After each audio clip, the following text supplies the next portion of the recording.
Hi guys, आज की इस वीडियो में मैं आपको सिखाऊंगा इनफॉर्मल लेटर कैसे लिखा जाता है। तो सबसे पहले मैं आपको बता दूं, जैसे लेटर दो टाइप के होते हैं, एक होता है फॉर्मल और एक होता है इनफॉर्मल। इनफॉर्मल में जो इनफॉर्मल लेटर होता है वो किसी भी रिलेटिव्स को लिखा जाता है।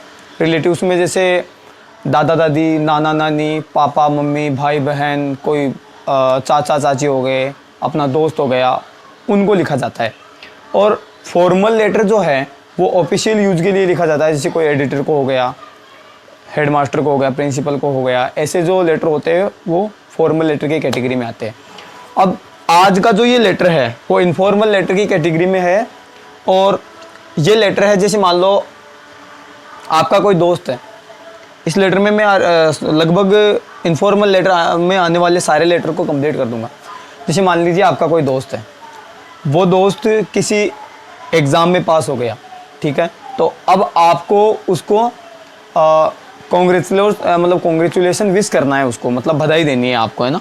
तो आप इस लेटर के थ्रू किस प्रकार से बधाई दे सकते हैं वो सभी इसमें डिस्कस करेंगे।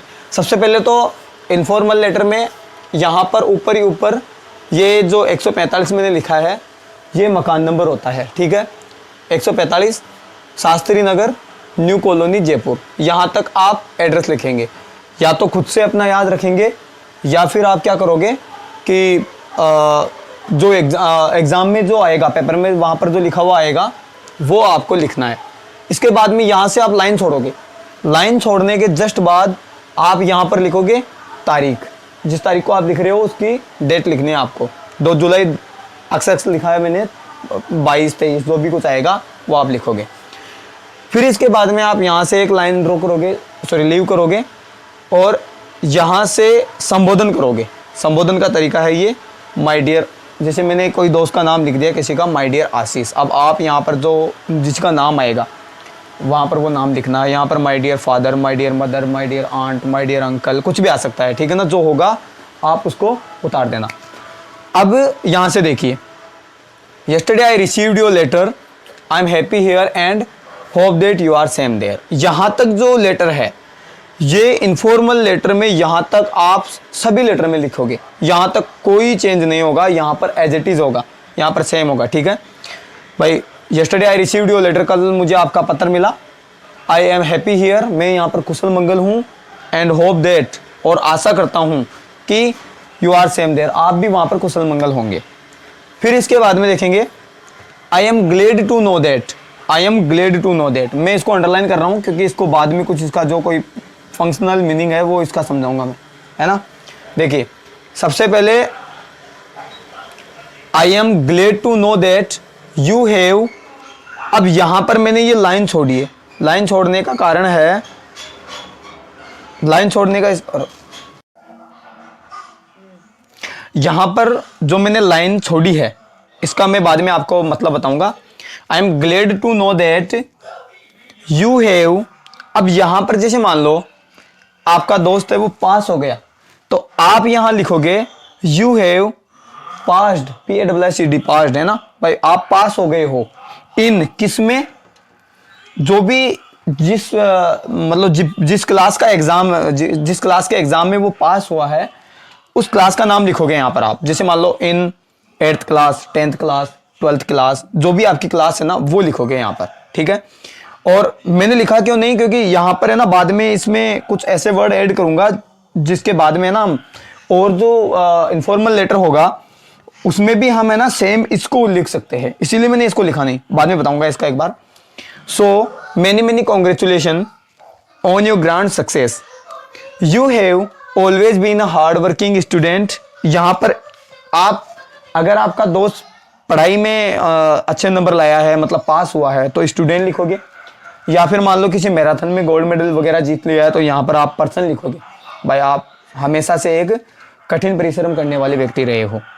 And goat the fruit of it, I hope you will go ahead. अब यहाँ से देखेंगे, सो many congratulation on your grand success. तो मैं आपको आपकी इस बड़ी सफलता पर आपको बहुत सारी ढेर सारी शुभकामनाएं देता हूं।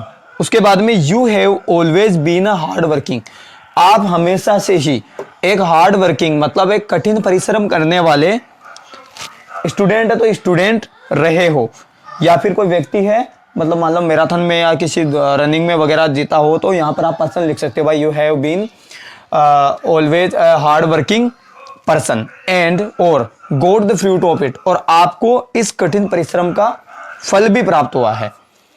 I hope you will go ahead, और मुझे आशा है कि आप आगे जाओगे या फिर आगे भी सेम ऐसा ही करोगे।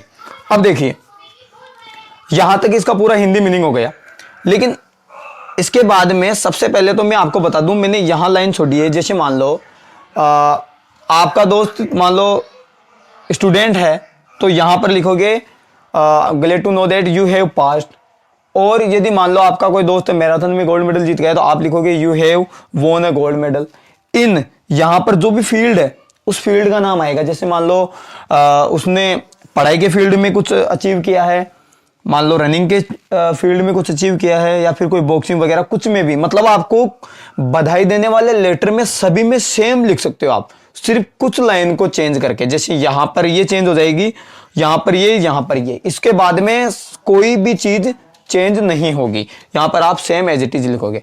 अब इसके बाद में जो नीचे वाली जो लाइन है सबसे आखिर में, वो लिखेंगे हम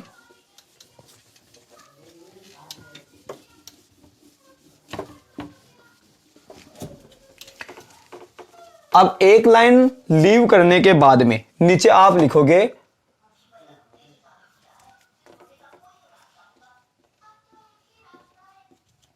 convey my best regard to your